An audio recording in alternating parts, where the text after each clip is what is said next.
नमस्कार मित्रों, मेरा नाम है गौरव।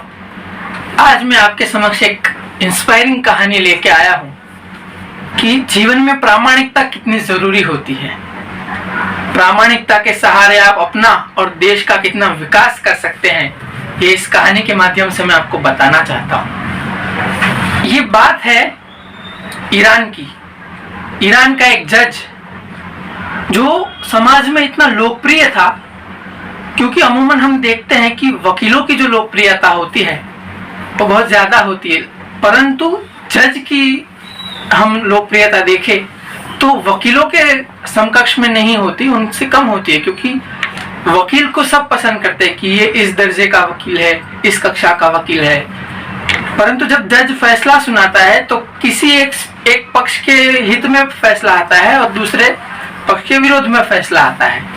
तो जाहिर सी बात है कि जो आधे लोग हैं वो तो उनका विरोध करेंगे, लेकिन यहाँ ऐसा नहीं था।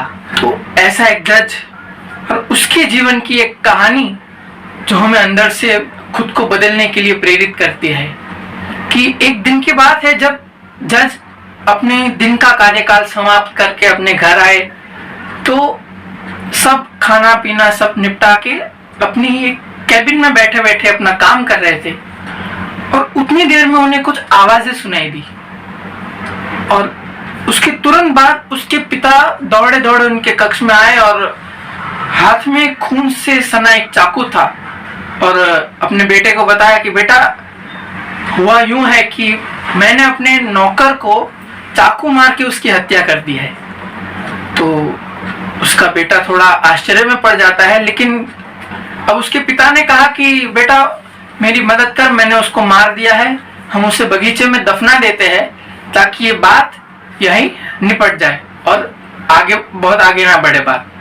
तो बेटा अपने पिता की बात रख लेता है और उनके साथ चला जाता है उनकी मदद करने और फावड़ा लेके अपने बगीचे में एक बड़ा सा खड्डा खोदते हैं और अपने जो कर्मचारी था, जो अपना जिसको उन्होंने उसकी हत्या कर दी थी, उसे वहां पे दफना देते हैं और ऊपर थोड़े पेड़ पौधे लगा देते हैं ताकि पूरा है जो घटना है वो कवर हो जाए।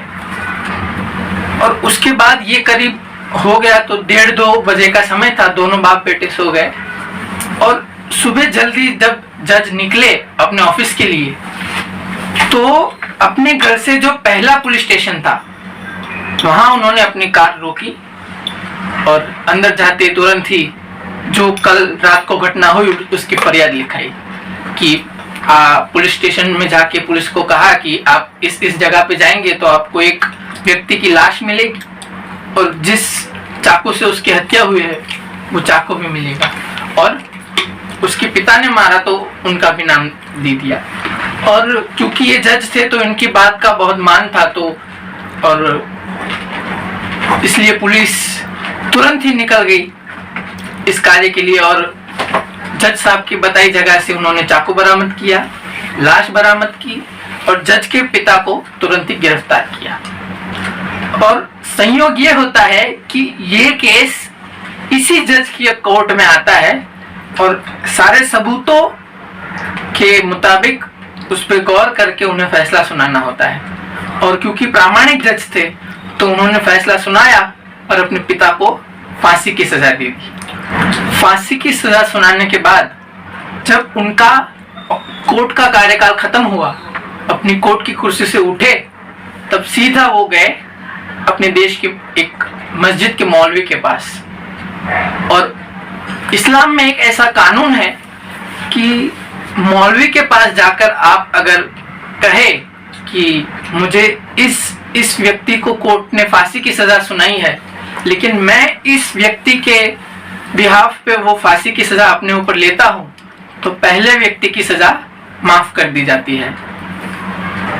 तो इस कानून के मुताबिक वो जज ने अपने पिता की सजा अपने ऊपर ले ली और तुरंत मौलवी के आदेश से उनके पिता को लाया गया।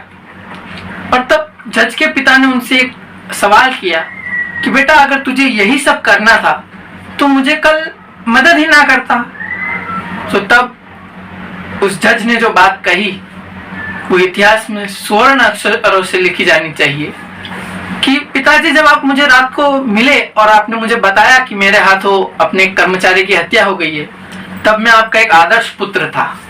और एक आदर्श पुत्र के नाते आपकी हर इच्छा को पूर्ण करना, आपकी हर बात को मानना मेरा प्रथम कर्तव्य था। इसलिए मैंने आपकी बात को मानकर आपकी मदद की और उस कर्मचारी को दफना दिया। जब सुबह उठकर मैं पुलिस स्टेशन में फरियाद लिखवाने गया, तब मैं अपने इस देश का एक जागरूक नागरिक था और मैंने अपनी आंखों से एक व्यक्ति को दफनाते हुए, उसका खून होते हुए देखा है। इसलिए मेरी फरियाद लिखवाना भी आवश्यक था। और जब मैं जज की कुर्सी पर बैठा था, तब मेरे सामने जितने सबूत थे उसके मुताबिक मुझे सही गुनहगार को सजा देना भी जरूरी था। इसलिए मैंने आपको फांसी की सजा दी थी।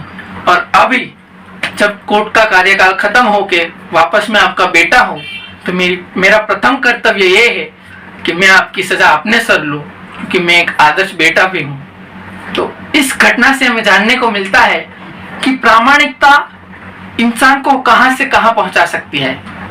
बाद में इस जज की सजा माफ हो गई थी जनता के विरोध को लेकर कि नहीं, इस जज को फांसी ना दी जाए। लेकिन हमें सीखने को ये मिलता है कि अगर इंसान जीवन में इतना प्रामाणिक हो तो खुद का, अपने समाज का, अपने देश का कितना भला कर सकता है, कितना आगे ले जा सकता है। मैंने स्टोरी एक संत महात्मा से सुनी थी और मुझे लगा कि ये आप सबके सामने प्रस्तुत करनी चाहिए, क्योंकि एक बहुत इंस्पिरेशनल स्टोरी है। तो मैंने आप सबके समक्ष ये कहानी बताई। अगर आपको भी लगे कि ये कहानी इंस्पिरेशन है, तो आप भी अपने दोस्तों के साथ, अपने परिवारजनों के साथ शेयर कीजिए। धन्यवाद।